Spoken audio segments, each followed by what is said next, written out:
Hello guys, আশা করি আপনারা সবাই ভালো আছেন। আজকে আপনাদেরকে এমন একটি ভিডিও দেখাতে চলেছি যে ভিডিওতে আপনাদেরকে দেখাবো আমরা জামা কাপড়ে কী করে স্টিকার করি এবং কী করে ফিউজিং করি। এই যে মেশিনটা দেখতে পাচ্ছেন, এই মেশিনটি হলো স্টিকার মেশিন। এই মেশিনের কাজ হলো এভাবে স্টিকার বসিয়ে এভাবে মারলে গরম হিটের ধারণায় এই মালটির উপরে স্টিকারটা চিপকে যায়।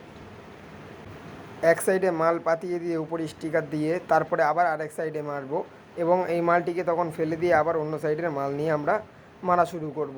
এই মেশিনটির নাম হলো, এটাকে ফিউজিং মেশিন বলা হয়। এই যে দেখতে পাচ্ছেন বন্ধুরা, আমি কাজ করছি, এই যে মাল পাতাবো এবং এর উপরে স্টিকার দেবো। এবার এই গরম হিটের মেশিনটি উপরে ফেলবো এবং ওই সাইডে আরেকটি মাল পাতাবো এবং ওই সাইডেও ঠিক একই ধারণায় আমি মালের উপরে স্টিকার বসাবো। এই যে গাইজ স্টিকার বসিয়ে হিট মারলাম, আবার এই সাইডে একটি প্যান নিয়ে আমরা স্টিকার করব।